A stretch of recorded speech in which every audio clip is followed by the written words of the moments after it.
Hello, hello, hello, Paragon Bootcamp 2021.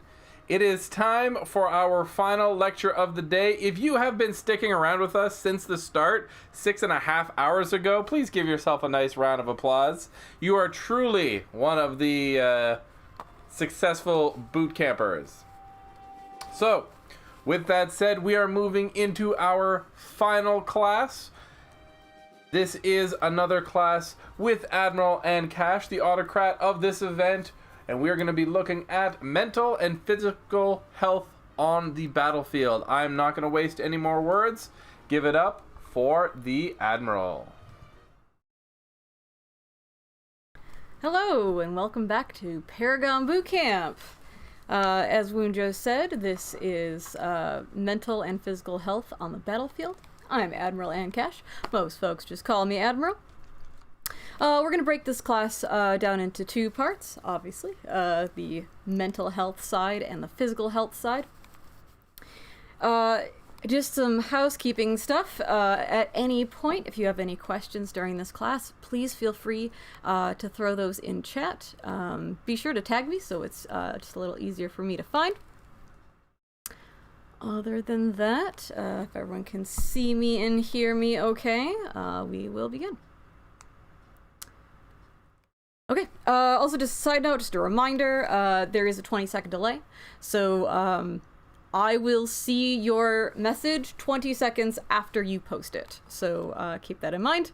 So especially if there is something that you do want to ask, be sure that you throw it in there just as you think of it, so that I am able to find it before we wrap stuff off. Okay, let's start. We will start with physical health. So, hydration is so essential. And for those that have ever watched any of my other classes, feel free to hydrate along. Now, see that I'm using an electrolyte, sugary, sodium-based thing, which is Gatorade, of course.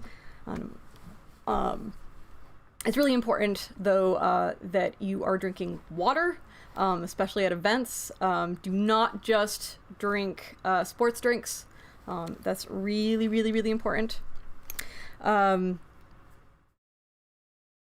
It is also important to remember that if you start drinking when you are thirsty, you are already too late. You should be hydrating well before you ever get to field. You should be hydrating well before you start a battle game. Throughout a weekend, if you are in an event, it is extremely important that you are keeping hydrated for the duration. Dehydration is something that we see a crazy lot in our game, and when it gets bad enough, we do see players ending up in the hospital. Dehydration, things like heat stroke, there's all manner of things, but dehydration does play into a lot of those things. So that's super, super, super critical when dealing with any sort of physical health thing for battlefield. Okay, next up is going to be stretching. This is something that I actually rarely see in this game, which is super maddening to me. I was in Olympic training for fencing, so a lot of my training in physical health things comes from that. And there was not a single practice, not a single tournament where the first thing you did wasn't stretching. Stretching, cardio, also a big thing. Right, for us, we do some like ditching warm-up games, and that can help. Some folks, though, will jog, do footwork drills, just run around a bit, get your heart going, get moving. I think also important for when you're going over stretching in particular is to remember to stretch fine and gross motor. And that being fine motor is small things like your fingers, right? Small movements. And gross motor is larger, more dynamic motions, more full body. It's important that you are going to stretch your arms, you're going to stretch your legs, you're going to stretch your neck, your torso, your feet, your ankles, all of it. You want to be fully loose before you start playing. And this doesn't just go for like tournaments and big things like that. Even if you're just going to go and ditch, stretch. Literally any time that you are going to go into a battle scenario at all, you should be stretching. This is one of the biggest things that I see for injury, and especially repeat injury. Pulled, torn, sprain, you name it. A lot of it comes back to the individual not stretching, and they go out and the first thing they do is just go full out, and they end up causing damage. Now, some folks will get super lucky and it'll be just a sprain or something minimal pull, but other folks end up doing some real bad damage where they do end up having surgery. I will say is somebody that's had many surgeries in my time, it's extremely difficult to deal with when you are somebody that really wants to get out and fight and you have to spend 3 months sitting on the sidelines watching everybody else. It's something that I think that we need to be hyper conscious of, especially in this time, remembering what we're feeling like in this moment, not being able to play. That happens too when you get injured. I think that folks don't really consider that as a possibility, and when it happens, they're not prepared for the extent of the consequences of that. I think also folks don't realize that when you do end up getting an injury, it's not necessarily a one and done thing. Depending on the type of injury, the location of the injury, you might end up having a reoccurring situation. You might have a thing that never fully heals, especially if you don't do injury care, where you are actually giving yourself not only the time to rest, but also taking care of more of like physical therapy needs, rebuilding muscles and regaining flexibility in those particular areas, which do take time, especially for longer recoveries where you're going to deal with things like atrophy, where you're going to lose a lot of muscle mass. It's really going to hit you hard. I find a lot of folks will end up getting injured and they will not give themselves the proper amount of injury care, and they'll come back and start playing way too early. And then they just end up on the bench even longer. And it ends up being a thing that they don't really ever actually fully recover from. So it's just, they just keep on prolonging it over and over and over again. They get a little bit better, go out, re-injure it all over again. And they're just getting small bits of playing here and there, and then just piling up the amount of damage they're causing to that location. So I cannot stress that enough. So it's important to listen to your doctors. It is important to also listen to your body. Your body gives you all sorts of warning signs, and it's important that you are hyper aware of it, that you listen, that you don't push yourself too hard if you do get those warning signs. If you're feeling a pain when you don't have a chronic pain condition, right? When it is something that is out of the norm, or if you do have an injury, especially a recurring one where you do end up feeling pain, you need to stop. You need to rest, and you need to not push. Sometimes folks will just, especially in terms of, right, for folks that are looking to be paragons one day, especially for those that are on the hard push at the end, they'll end up doing some really dangerous and risky behaviors to prove themselves, and that can cause actually two things that can cause damage, and again, terrible recovery times, but that could also work against you in your assessment. Paragons, for those kingdoms that have circles that, they discuss paragons, they are going to have a red flag on you if you cannot perform safely. If you are endangering yourself, if you're doing things that are super unsafe, that's a red flag. That's going to be something that they're going to want you to see to work on. They're not going to encourage or award I want to say bad behavior. So definitely don't go out and hurt yourself thinking that that's what's going to get you that silver trim, because it will do the opposite. Remember that this is not just a one and done thing. You don't just perform really good in a one battle game and that's it. Being a paragon is consistency. It's not you had a lucky win once, right? It is you are consistently performing at a level. You are consistently being a good teammate. You are consistently representing your class and things of that nature. It isn't just they went on a crazy thing, broke every bone in their hand, and kept on fighting, right? That's not going to be oh well then yeah, clearly give them their silver. No. Do not perform dangerously. Okay, moving on. What you wear is important.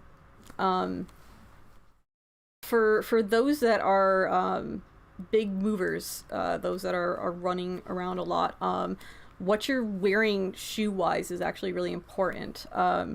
Like for me, I wear cleats. This really helps me to be able to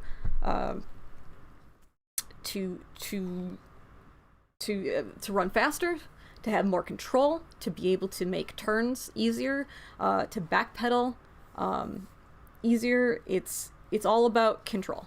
It's all about control. If I were to wear something like the boots that I'm wearing right now that are pretty much flat bottom, I'm going to have no traction at all. And I'm going to slip and slide. I'm not going to be able to make any sort of quick directional changes, and I will not have control. So that can lead to me slipping and falling and landing terribly bad and injuring myself. That could also end up with me crashing into another player, tripping and falling on them. I once had a player that was trying to run me down as an archer, and they had a full kit of chainmail on, and like literally down to their ankles. It was like really big crazy shirt, and did not have tread on his shoes, and he just face planted on me after I had scored a goal and landed on me, and then like couldn't get off of me because of the weight of his chain. That will happen, especially for those that are wearing heavy amounts of weight, right? If you're wearing plate mail, if you're wearing steel chain, things like that, the more weight that you have on you, you're going to have control issues, especially if you are stopping quickly or making a quick sudden directional change.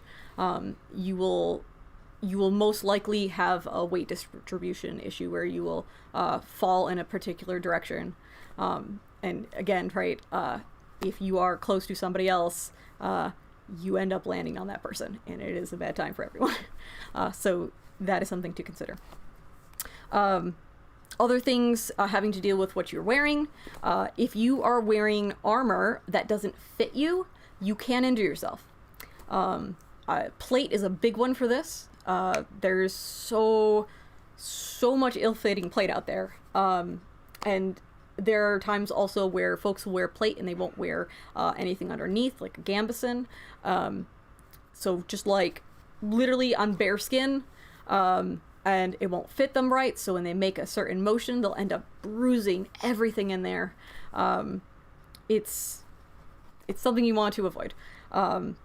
Any type of armor that you wear, especially ones that don't move with you, that aren't flexible, any rigid spots, if it's digging into you, if it is restricting your movement, then that's not the armor for you. You should be cautious of store-bought, especially online when you can't try it on, those types of armors, because those are not built to your body type. For those of you that do any sort of garbing and pattern making and things like that, you'll have a better idea of sort of the intricacies that go into it because of how the human body is shaped. It's not perfectly this or this. You could have somebody that has a measurement that's 32 inches around, that's shaped more like this or more like this, and it's still the same amount of inches, but the shape is drastically different. So that's something to consider. For those that have more curved bodies, that's gonna hit even worse, because again, it's not going to be fitting you properly at all, which is going to impact your movement, right? If you have something hard, you're just gonna hit it, you're gonna slam, especially in a battle scenario where you're going to be going off of instinctual movements and quick responses, where your body's just gonna go, oh, I need to a defensive positioning. You're just gonna move. You're not gonna think, oh, I need to be cautious that I don't move too much this way or I'm gonna hit my thing. You're not gonna be thinking that in the moment. You're just gonna be go go go, and all of a sudden you're gonna end up causing yourself some injury. So again, super important. The gear that you wear, make sure that it fits you properly. This also goes for any worn gear, right? Quivers, things like that. Anything that you are harnessing onto yourself, anything that is physically on you, hanging off of you, anything that is a tripping hazard, anything that is going to restrict your movement. Anything like that you want to be super, super careful with, or outright avoid. Okay, moving on. You also want to be careful with weapon types, the way that you operate them. For those that watched the melee, or not the melee, excuse me, the missile class, we went over a lot of this, right? What you do with a bow can be very dangerous for yourself. It can be very dangerous to your target if you don't know what you're doing, if you're using improper form, if you are making poor and dangerous choices with your target placement, how you operate the bow, when and where you're taking those shots. This can also go the same for melee weapons, right? The force of your strikes, but also the positioning, right? Being cautious of hyperextending, right? If you're doing something where it's just you're going way too far into that shot, right? You're gonna cause injury. For those that are magic casters or use smaller thrown weapons that are throwing a baseball style pitch, right? There's all sorts of wear and tear and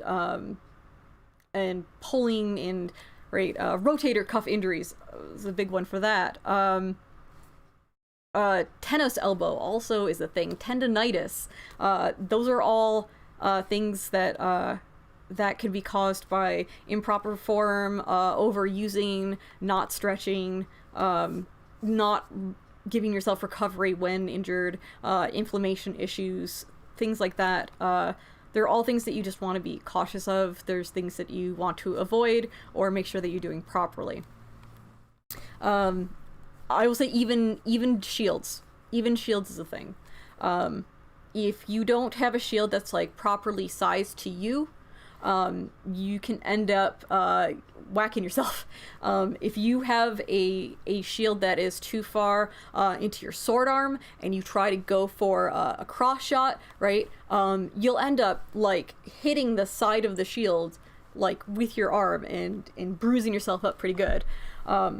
If you're trying to do shots where you're trying to get around your own shield and the shield is just too big for you, you're gonna have some issues. So again, it's making sure that your gear is suited to you, to your own physicality, to your own play style, your form, and your type, that it's all customized to you.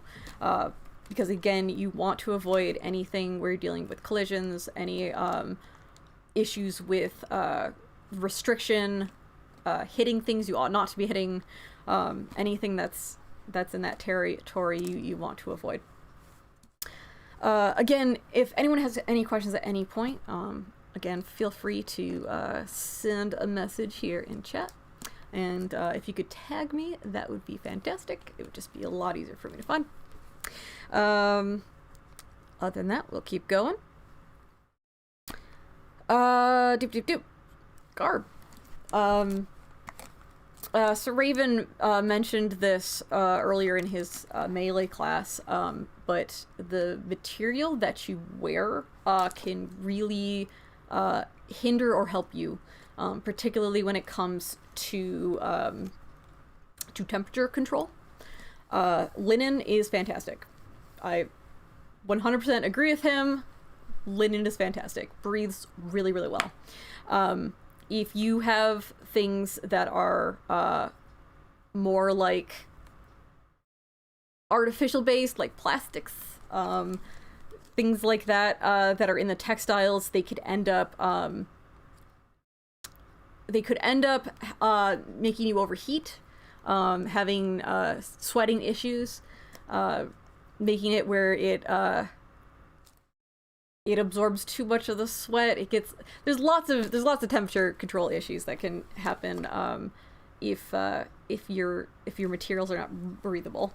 But like when you're getting into colder temperatures, right? You also want to consider things that are more insulating.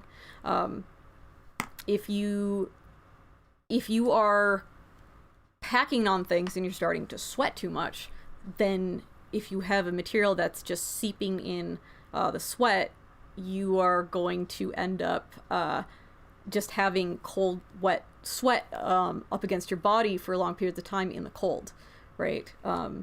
Again, Raven mentioned all of this, and I just could not agree more. I had it in my notes, I'm like, you hit the same things. It's just like, yep, I 100% agree. You gotta be careful. There's lots of misconceptions about just packing on layers.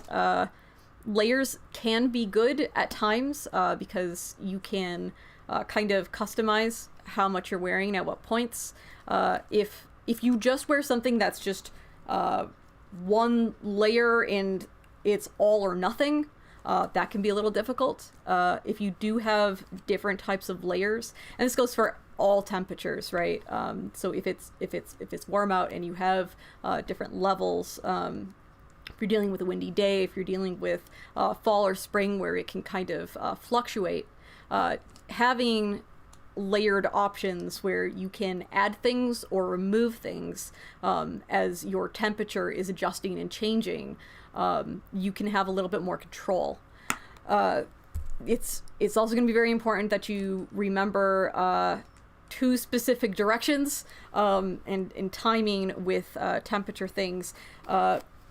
You are going to warm up as you are being more physical and more active, so when you're playing, and you're going to cool down when you are resting, you're stopping playing, right? And right, again, if you're playing, you're also gonna end up dealing with sweating throughout, and then your body's going to start cooling down also, right? Sweat is actually how the body helps regulate temperature. It specifically is to help cool you down, but it can be too much at times, especially when you're dealing with the elements, and depending on the type of fabric that you're wearing and what's physically up against your skin and whatnot, it can have an impact. So you want to make sure that you have control over those temperature changes, and that you are cognizant of them, and sort of being aware of what's going on, and making action when you do notice changes that are becoming problematic for you. Okay, moving on. Dip, dip, dip.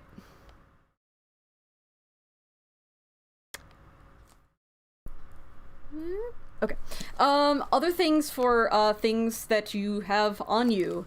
For those of us that have chronic pain or chronic illness, anyone that has asthma, that has any sort of medication, allergy, anything that you have medication for, or devices or anything like that, it's really good to have like a pouch or something on you that you can keep those with you. If you're at an event, it's also good to have like your medical card, form of identification, just a note card or something that says who your emergency contact is, if you have any allergies to medications, what your blood type is, anything like that.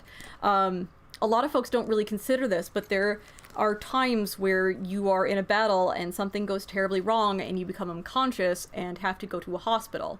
If all that information is known ahead of time, it will save a lot of time and potentially your life. I know it sounds really dramatic, but that's actually a thing. That is actually legitimately a thing. They cannot start giving you medications and right in a super severe crazy accident type of thing where you're getting blood. They need to know what your blood type is. They need to know if you are allergic to any medications. If you are super allergic to X and that is the best thing to give you, and they don't know that, then you could end up in a critical situation.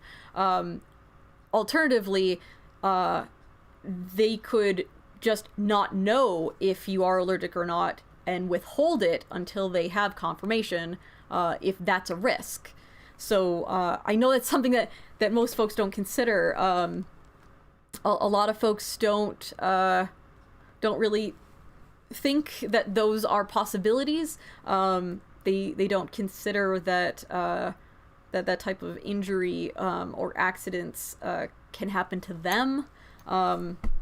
But I've seen them. I've been in those situations myself. It is not fun waking up in a hospital after being at an event. You're in a game and all of a sudden you're not. There's just a lot of things that happens. Concussions are a big thing for sure. Heat stroke, dehydration. There's lots of minimal small things that can affect your levels of consciousness and end up in the hospital. And it doesn't take some catastrophic accident for that to happen. So those are important things to sort of just be mindful of. And yeah, just save yourself some time, save yourself some grief in some bad times. It's also important that you communicate to somebody that you have any particular things. If you are asthmatic, right, it's important to let the Reeve or if you have a Medicrat, know that that's a thing, and that you have your inhaler on you and where it is, right?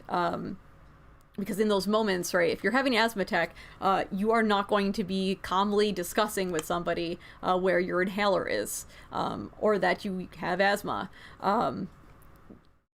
right? I have asthma, so I can tell you this from experience. You are not communicating. You're not speaking, and the people around you don't know what's happening. They don't know how to help you. They're gonna be trying to find your inhaler. They won't know where it is. They might start like tearing your bag open. They might try to find somebody that knows you to see if they know where your inhaler is, when it might be literally on you. It's really good to just make sure it's on you. I have encountered so many times where I have played with other folks that are asthmatic, and they'll have an asthma attack and they won't have their inhaler on them. And it's like, oh, it's in my car. It's like, what? You just did you went to go fight in a game when you knew you had asthma, and you had your inhaler in your car, and your car's locked.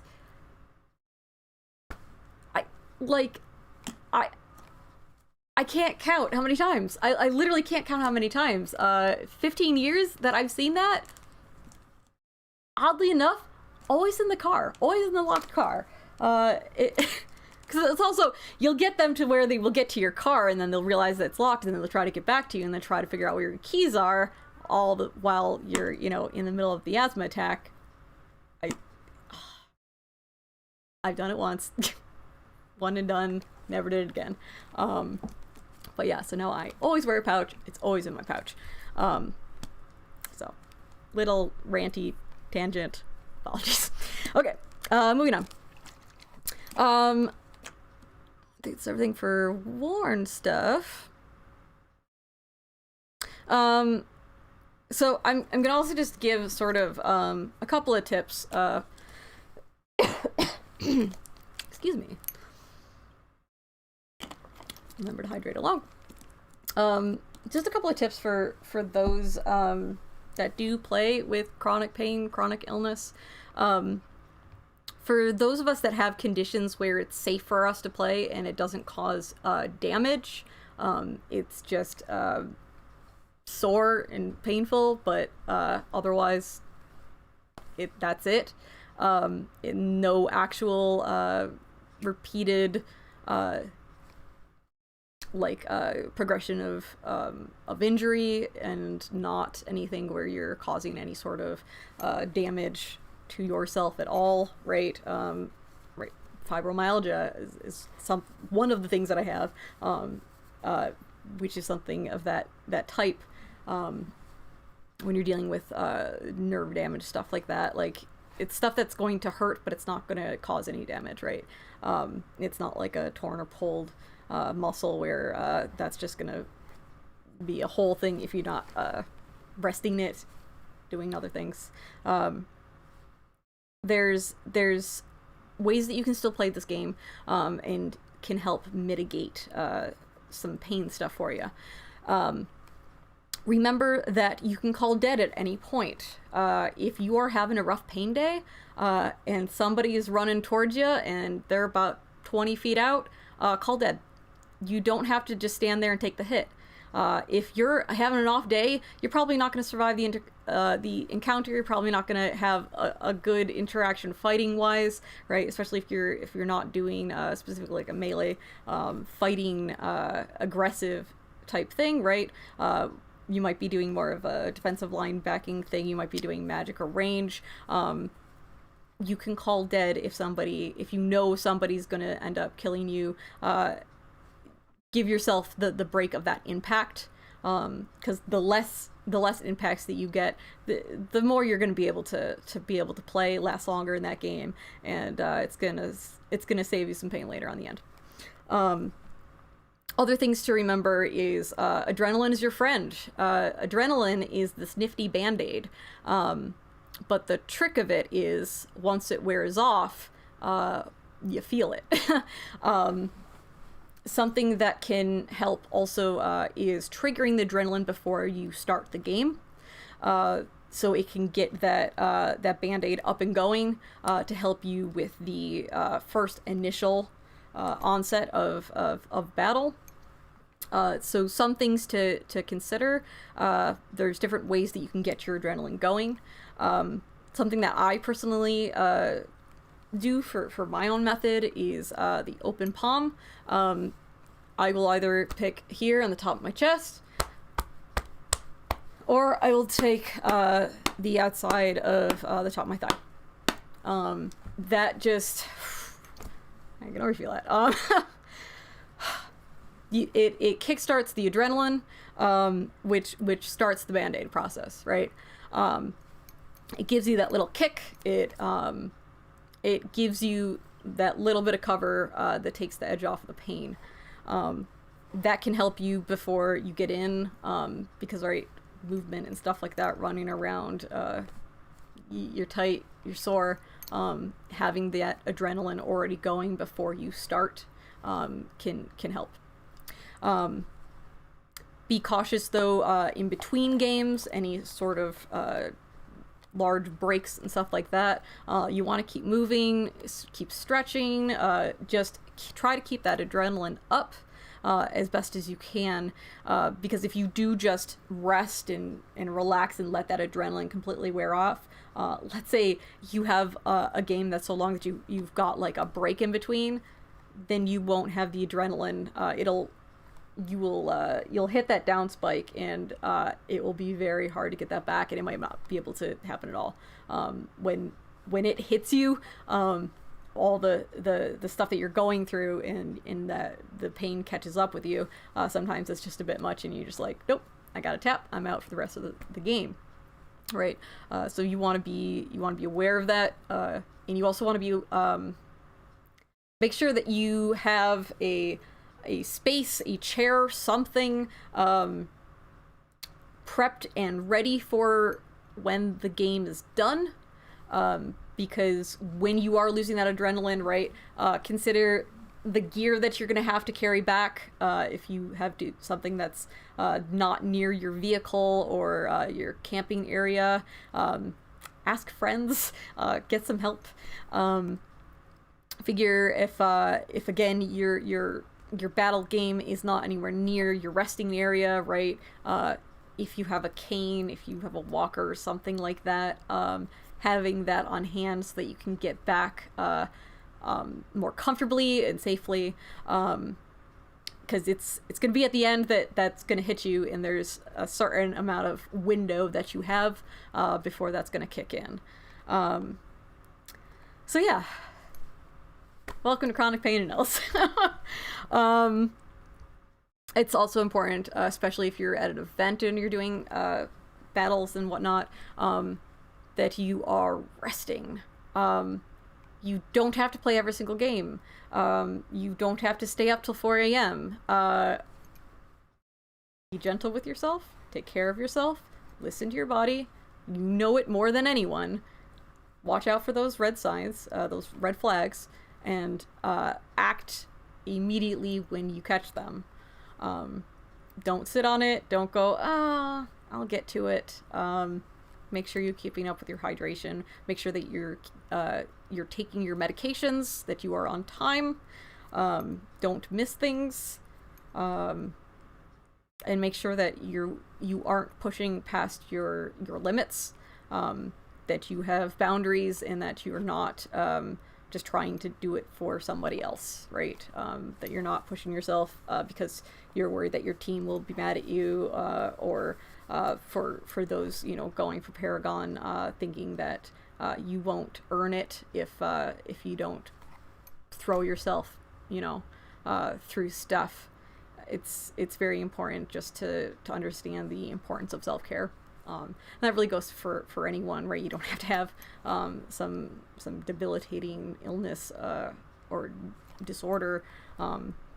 Self-care is extremely important for all players. All players.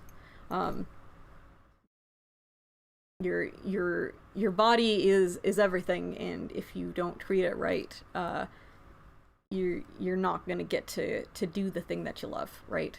So you just got to be careful. Just be careful. Okay, moving on. Doop.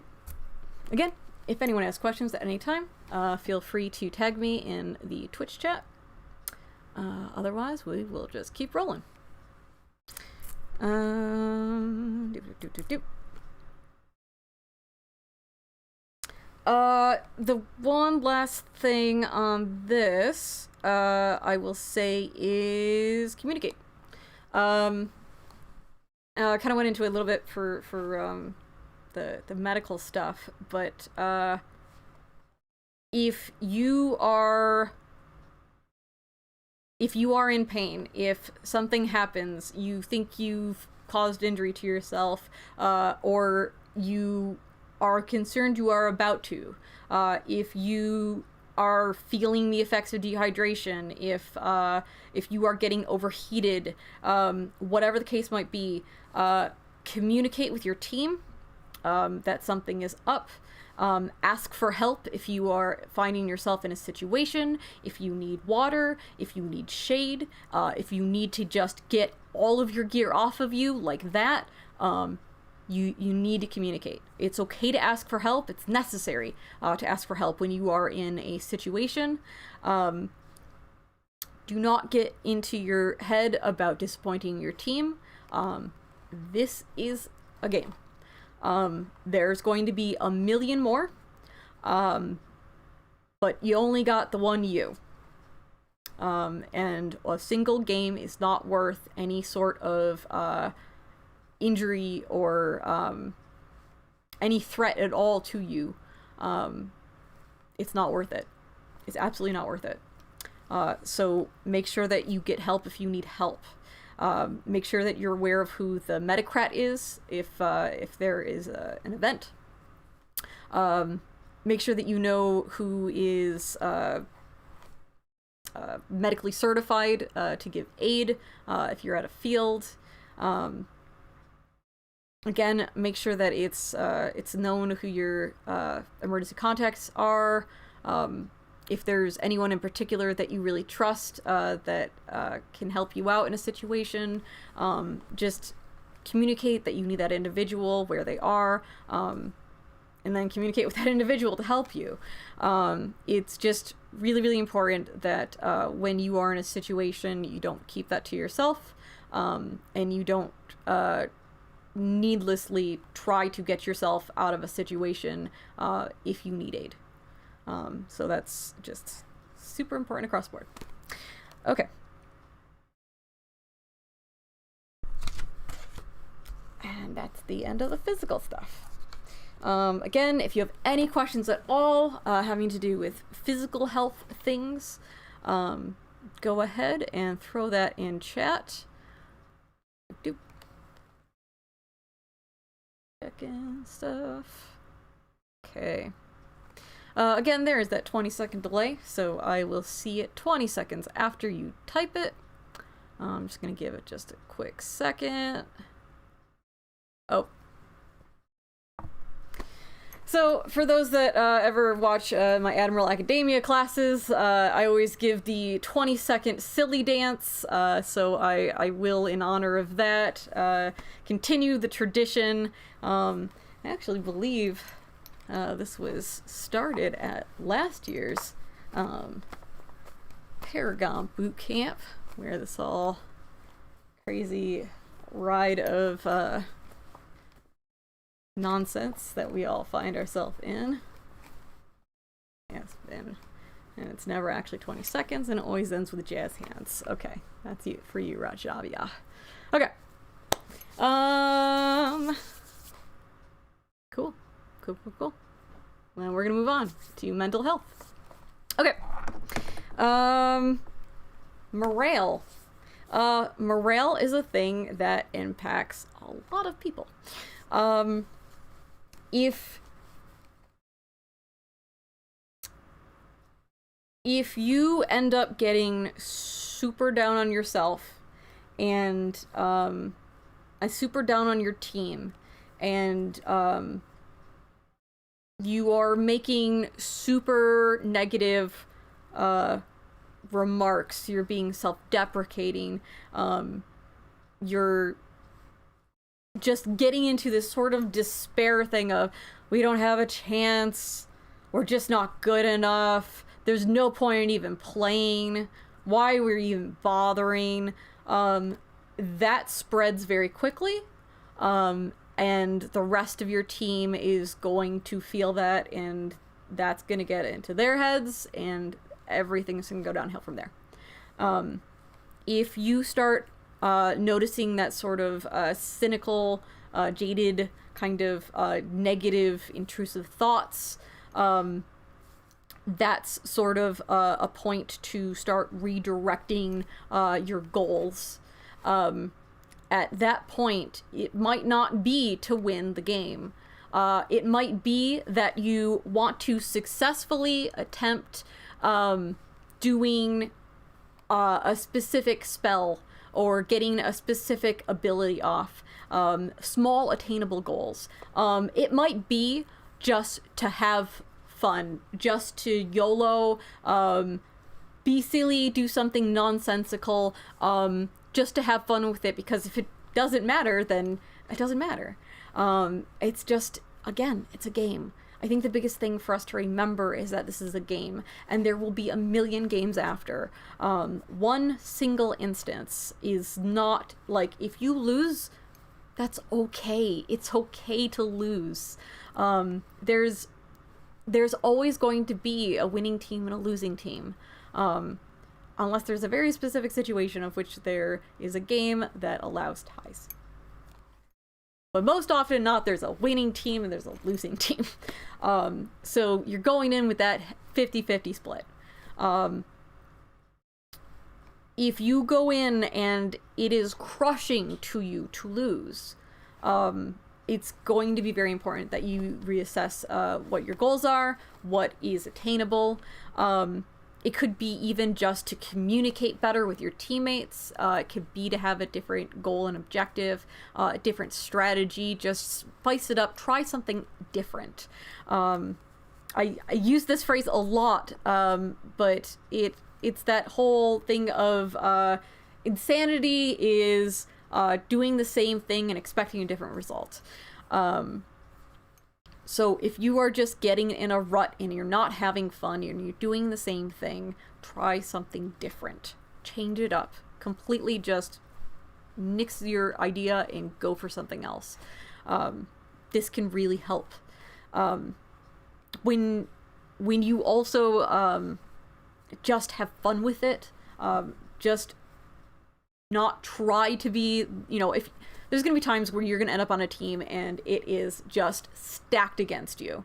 Like, it's very, very clear that your team is not going to win. Like, you're all first day have never played the game against a team of all Paragons. Like, just them having 6th level abilities is going to sway things drastically, right?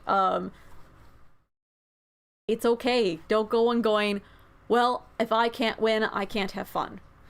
I do this thing where if I'm on a losing team, and it's very clear that we're just like in a rock and a hard place, that it's just completely stacked and it's just not a balanced thing. I will do this thing where I will make this crazy motivational speech to my team, where I tell them, will we win? No. Does it matter? No. But you know what? We are going to honk to Valhalla. We will die and they will remember us, and we will honk the whole way going. And all of a sudden we just start honking and just going with this crazy, just nonsense, fun, run at the team, YOLO nonsense, honking. Actually honking. I mean, par for the course in the Nine Blades, but there you go. We'll end up losing, but we will be the only ones that are happy there. The other team will win, and they're all miserable. We have the morale. We had the fun. Yeah, we lost. Just got trounced. But we were smiling and laughing in the end. I'll take that as a win any day. That's what it's about. It's about having fun, doing what you love. When you know that it's not gonna, it's not gonna work out, at least do the things that you're hoping to do. Again, right, those small attainable goals, but also keeping the morale in mind as you're going. It might just help. It might help with burnout stuff. Might help with any sort of self-doubt, and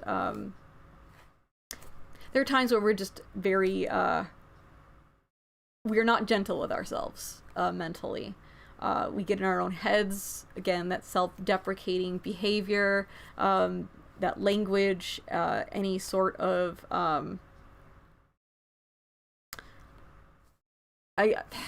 we sort of get into this thing, especially with Paragon, where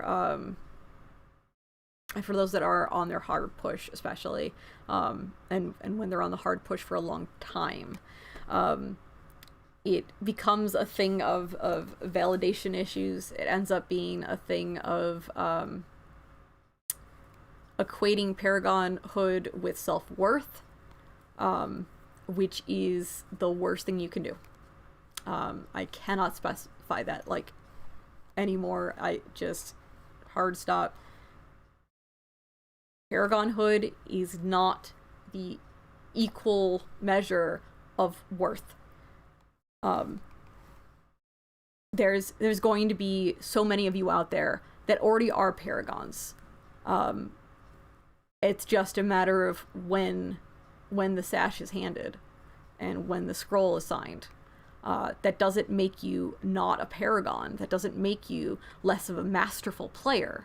That doesn't make you any less of an amazing teammate, a leader on the field, somebody that has excellence in their class, that embodies their class, that loves their class, that reps their class, that has a deep knowledge of their class, that performs well, has skill.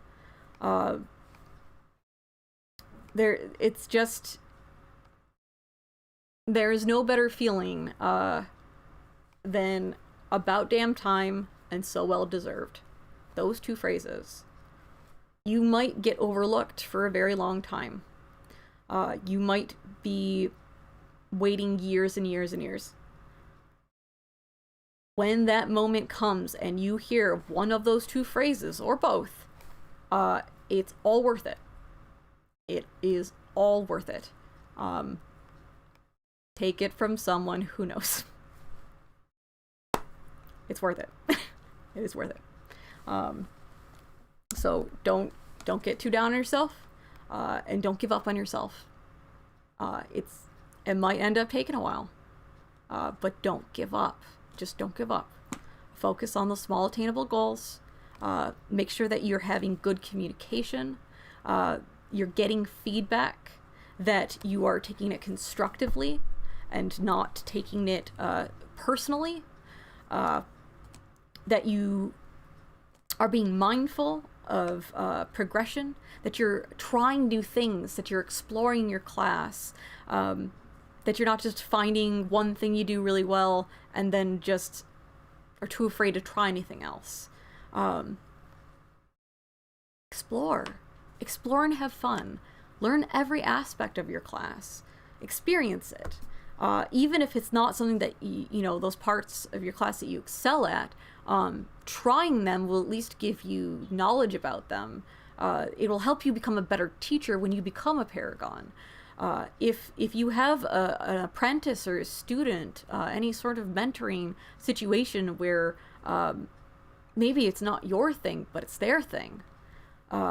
If it's not a particularly good or tactful thing for a particular type of game, and somebody really wants you to do it, or wants to do it themselves, but it doesn't appear to be the right thing for that game objective, but you've tried it before, so you know that you can explain that. You can go over the intricacies of why that is maybe not the most strategic way to approach a particular game objective. If you've never done it before, if you've never tried it, you're lacking that reference point, and it'll be hard to speak to. So I'd say just enjoy, explore. It's all part of the learning process, all part of just getting better at it. remember that you can do those things, you can do those explorations and trying things at your home field parks, right? Where it's not going to be such a critical eye. Like if you're versus trying a new thing when you're on your hard push at a kingdom event that you only get to once a year, right? That's where you're going to want to put your best foot forward. That's when you're going to want to stick to that class. You don't want to be literally changing every game. You don't want to be trying out new things that you know that you're not going to be successful with. You want to put your best foot forward when you are, on that sort of stage. So that's sort of just something to keep in mind. Okay, moving on. Doop. Okay, mindfulness. It's important for you to be aware of where you are mentally in any given situation in this game. Burnout, yes, absolutely is a thing. But even just being very anxious at a field day, if you have depression or something like that, being extraordinarily sad at a field day, detached, not feeling it, not feeling okay with social interactions. There's going to be a whole plethora of things that can affect you, and it doesn't have to be as big as you trying to do some sort of throwdown at a kingdom event. It can be as simple as you're having an off day at field. It's important for self-care. It's important to be aware of your situation, to take action. This could be in different forms. Sometimes, depending on your situation, you might need some alone time. You might need to decompress, specifically not be around people. Or you might have the exact opposite, where you need to socialize. You need to be distracted. It's going to be about knowing yourself, listening to yourself, catching those red flags when they pop up, and going into sort of more of like techniques, coping mechanisms. No one knows you better than you. That's the biggest thing. And it's important that you recognize what works for you and what doesn't. That you don't let anyone force those things on you. I myself have been in situations where how I deal with things a lot of times is a go. Especially if I'm having a pain situation, I need to just move. I need to keep going. I need to be distracted. This is my cat Trey.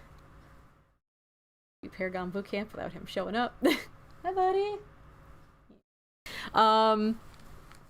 It's and in that moment when somebody's telling me, "Oh no, stop, slow down. No, just breathe." Just like it's like that's the exact opposite. That's gonna make me so anxious, and that's gonna my adrenaline's gonna drop. That's gonna cause me more pain. Like it might look hectic and almost anxious to somebody else, but I do well with controlled chaos. I like to move, be active, be just going. That helps me.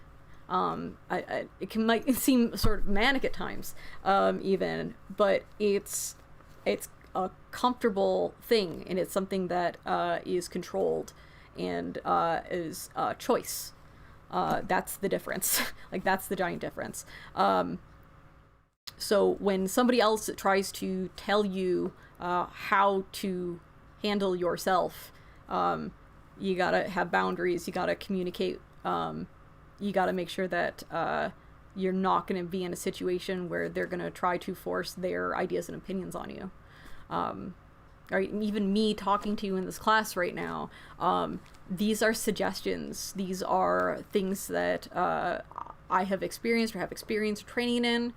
These are things that that are helpful suggestions, but they are not a end-all be-all.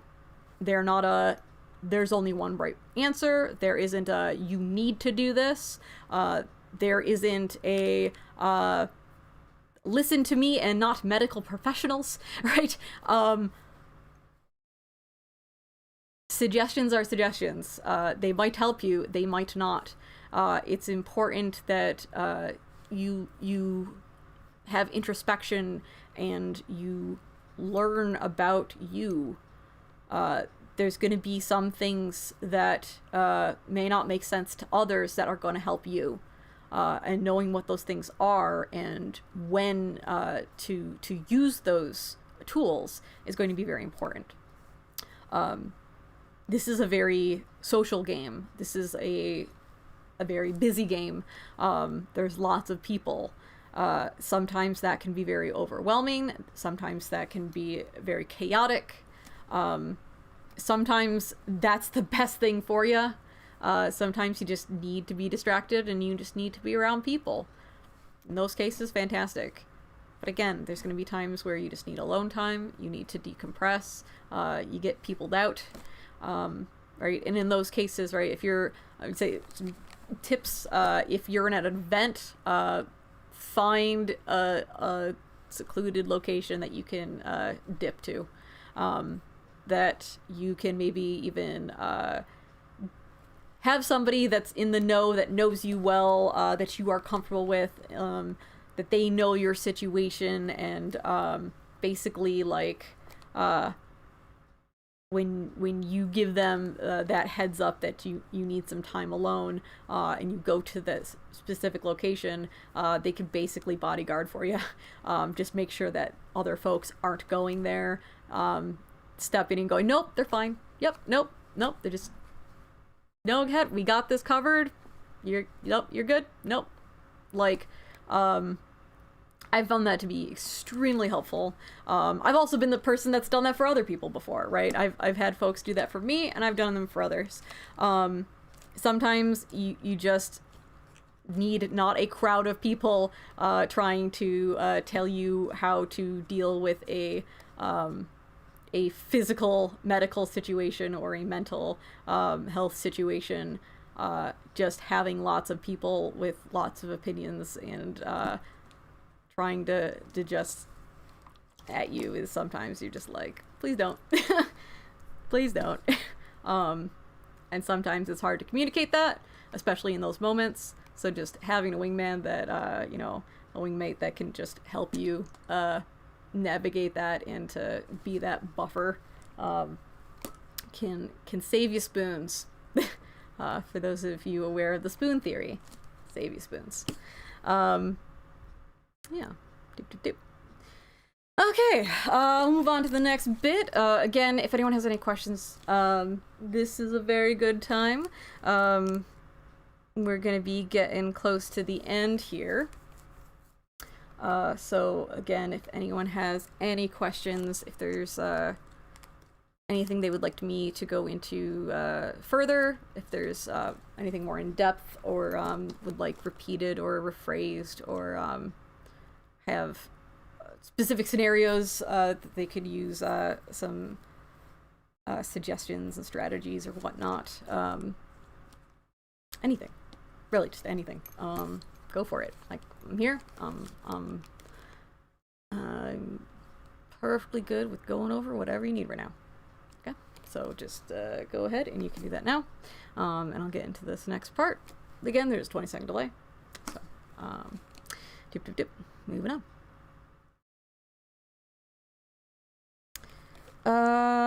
Okay, so we've gone over just sort of generalized field stuff. We've gone over folks that are specifically on their Paragon pushes. What if you're already Paragon and the stuff that you're going to deal with? Imposter syndrome is the thing. It's this thing that a lot of Paragons, in their first bit, some will experience that. It can be rough. It is important that that you recognize that you received the sash for a reason. Somebody believed in you enough to sign that piece of paper. That believed in you enough to sew that silver on. That doesn't come with nothing. That doesn't come with without recommendations. That doesn't come for no reason. It can be hard at times when you have self-doubt, when you have intrusive thoughts, things like that. I will say that it can get easier with time. I think it's also important to note if you do have any concerns about your play, any things that you have weak points on, just because you have your sash doesn't mean that you're done learning. It doesn't mean that you're not able to go farther, and it doesn't mean that that's the end all be all, and that's the cap of how good you can be. For those that know me, I was originally a V7 master archer, and when V8 came around, I didn't take Paragon. I didn't feel comfortable with it. So for anyone that did take it, that is not at all like, I don't feel that that's that you're not worthy of, that you shouldn't have. No, not at all. That was just my personal thing for myself. That was something that I wanted to reprove. That was something that I felt I needed for me, to show that I learned what was the new class at that time, that I didn't just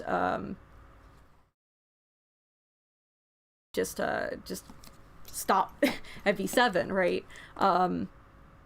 So I re-earned, and I was re-awarded it in V8. So I am a Master Archer and a Paragon Archer. And I will say that my Paragon hood, drastically better archer than when I got my Master hood. Drastically.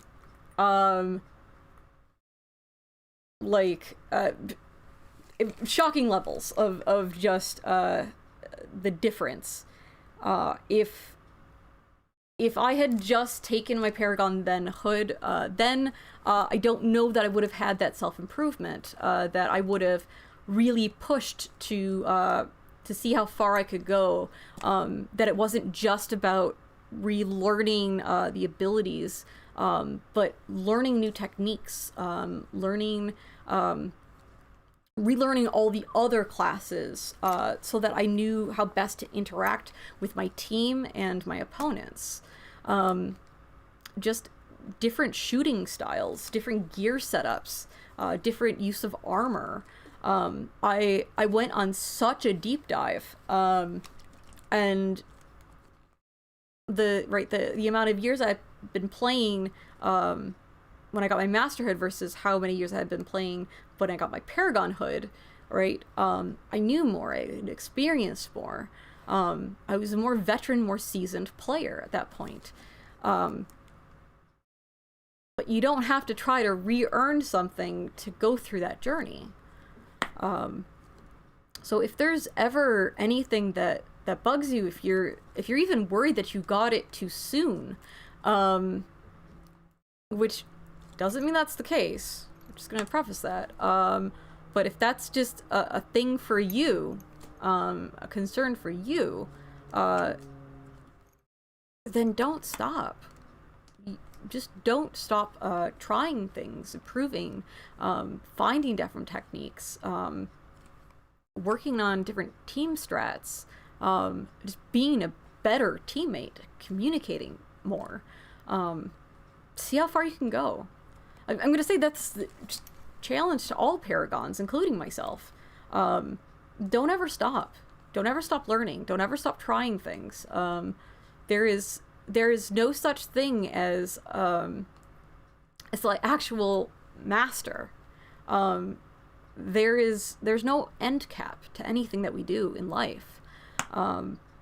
There's always more we can learn. There's always more we can do. And when you get the sash, it doesn't mean you have to stop. So that's always a thing. The other thing I'm going to say is be gentle with yourself. Again, there's going to be days that you're going to have just an off day. You didn't sleep well, you didn't stretch enough, you were in your own head about a thing, you were super distracted with mundane life stuff. You ended up just on a team that didn't work well together. The communication wasn't there. No one wanted to stay on the game objective. There's just going to be off days. There's just going to be days where you're just not going to perform. You're always going to want to, rep your sash. You're always going to want to put your best foot forward. And if you let that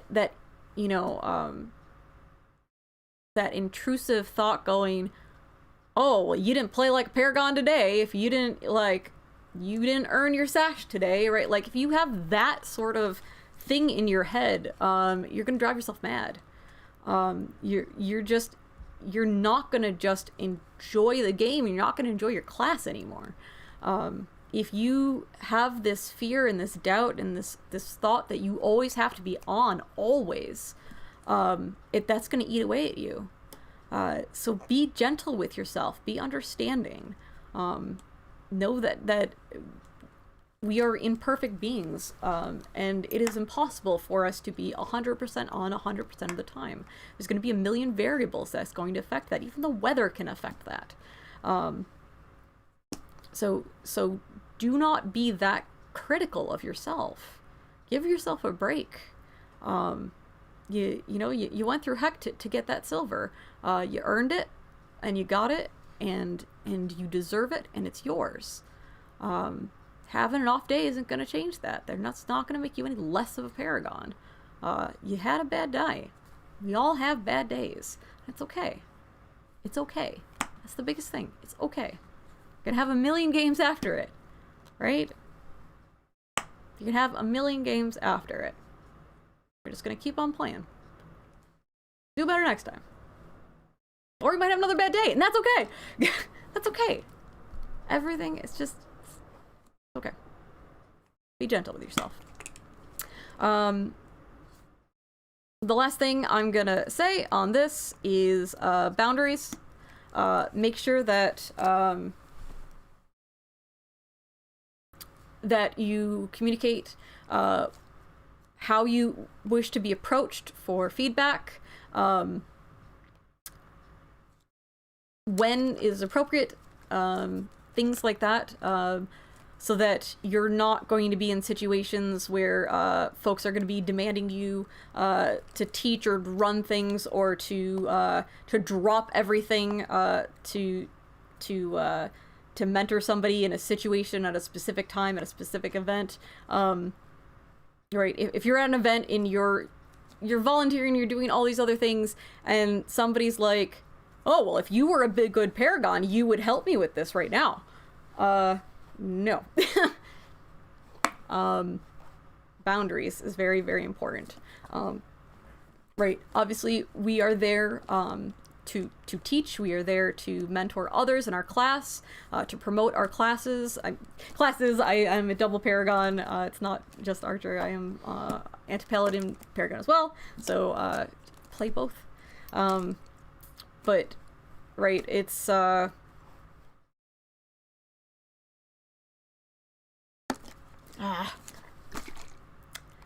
I guess I'm just going to state this. I do hope that one day that Anti-Paladin is open. I do genuinely hope that that's a thing that folks can actually play it. it's very hard to be a paragon of a class that is not open to others, and I really hope that one day that I get to share this class with others. That's a very side thing. It's very important that that we do share our love for our classes, that we do teach others, that we mentor others, that we represent our classes well. But it's also important that you're not taken advantage of, that your space and your time is respected, that you are in a good mental and physical situation to be able to do that, so that you're not going to get burnt out, and that you're not going to end up resenting the game, or even your silver trim. So those are just things to be mindful of. Other than that,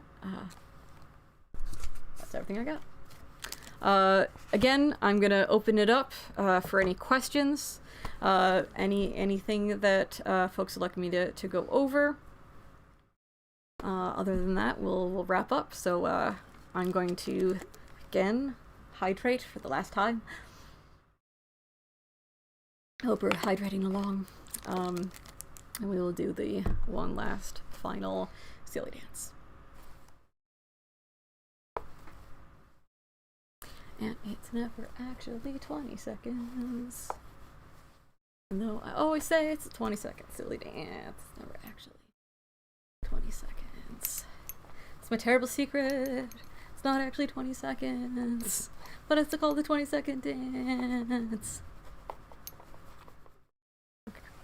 And always in hand with those jazz hands for Rajavia. Okay.